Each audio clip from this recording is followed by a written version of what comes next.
Bien, bonjour, nous allons commencer, même si la salle n'est pas encore pleine, parce que vous avez du mal à trouver le lieu. Nous avons changé de lieu, c'est plus confortable, c'est plus agréable, on est très bien accueillis. Donc, ce 5 à 7 porte sur le Japon. Le Japon, où le club avait fait un voyage d'études et nous avons été passionnés par ce qu'on avait découvert, et nous avions rencontré Manuel Tarditz qui nous a donné quelques clés de compréhension, parce que comprendre Tokyo, c'est pas facile et on est loin d'avoir compris. On a eu quelques intuitions, quelques découvertes, mais on est loin d'avoir compris. En fait, il faut plusieurs vies pour comprendre la réalité japonaise, qui est très éloignée de la nôtre, et pourtant éloignée, mais avec des points communs sur les questions urbaines, sur les questions de développement durable, sur les questions de transport. Et vous verrez au cours de la conférence et du débat que nous allons avoir à quel point nous nous posons les mêmes questions et nous sommes confrontés aux mêmes défis. En fait, Tokyo est très très souvent pris comme modèle, comme référence par les Français. Et je me souviens, quand j'étais au conseil scientifique de la première consultation du Grand Paris, à quel point toutes les équipes avaient pris comme référence Tokyo, notamment sur l'articulation entre les transports et l'urbanisme, et sur la manière dont les habitants se repèrent par rapport à un dispositif de transport. Donc, en ce sens, Tokyo est un modèle. Tokyo est un modèle, et pourtant, ça pourrait être aussi un contre-modèle. Et ça, on le verra plus précisément avec Manuel Tarditz, et nous insisterons sur les paradoxes de cette ville.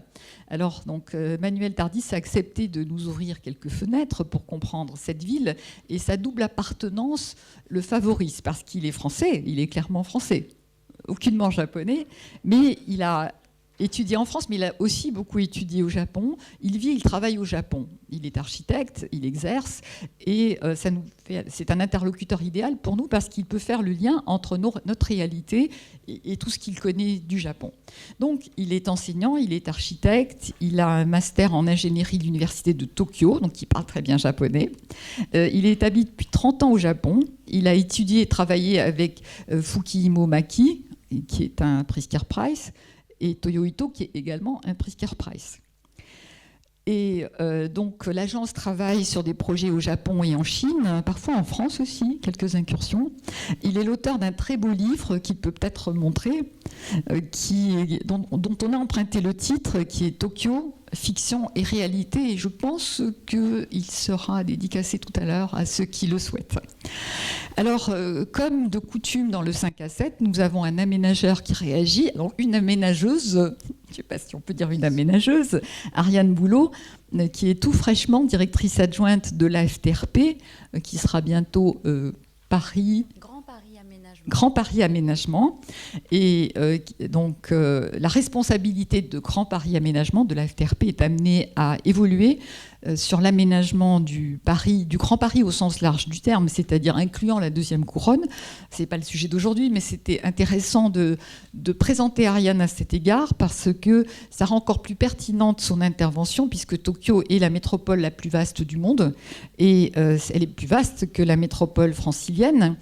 C'est la première conurbation de la planète, elle est d'une organisation très différente, et le rôle des transports publics y est déterminant. Alors, nous avons mis cette séance sous le signe du paradoxe. Ça nous plaisait bien, et parce qu'en fait, on a été confrontés à cela lors de notre voyage. Est-ce que Tokyo est un modèle urbain, ou est-ce que c'est un repoussoir chaotique ? En général, les Français trouvent que c'est une ville chaotique, ce que les Japonais ne comprennent pas du tout, parce qu'ils se repèrent parfaitement bien dans ce chaos. Est-ce que c'est une métropole qui est vraiment fondée sur une logique des transports en commun, ou au contraire, les transports en commun sont laissés à l'initiative du privé ? Vous verrez que c'est peut-être les deux à la fois. Est-ce que c'est une ville dense, ou est-ce que c'est une ville suburbaine qui subit le mitage très lourdement ? Est-ce que c'est une ville où les architectes de génie, il y a 4 Pritzker Prize dans un aussi petit pays, est-ce que cette architecture est spectaculaire, ou au contraire, est-ce qu'il y a une production banale ? Ça aussi, on en discutera. Est-ce que c'est une ville-monde, ou est-ce que c'est une ville qui disparaît, qui se réduit, une shrinking city, qui est guettée par le vieillissement de la population ? Est-ce que c'est une ville moderne, qui est éternellement détruite et reconstruite sur elle-même, dans un rapport spirituel au Dieu, et qui est marquée par l'histoire, alors qu'elle est la ville de la modernité. Est-ce que c'est une ville résiliente après Fukushima, ou au contraire, a-t-elle oublié les événements douloureux qu'elle vit régulièrement? Donc c'est tous ces paradoxes qu'on va aborder, parce que je pense, si j'ai bien compris, que Tokyo, c'est tout ça à la fois. Alors je laisse la parole à Manuel Tardis. Je voulais vous dire que la séance est retransmise aujourd'hui en direct, qu'elle fera l'objet d'une série de petits films que vous trouverez sur YouTube, mais également d'une interview qu'on a montée tout à l'heure, parce que les gens sont souvent paresseux, donc un format court de 10 minutes, on s'est dit que les gens regarderaient beaucoup plus facilement. Donc voilà, je laisse la parole à Manuel Tardis en le remerciant vivement d'être avec nous aujourd'hui.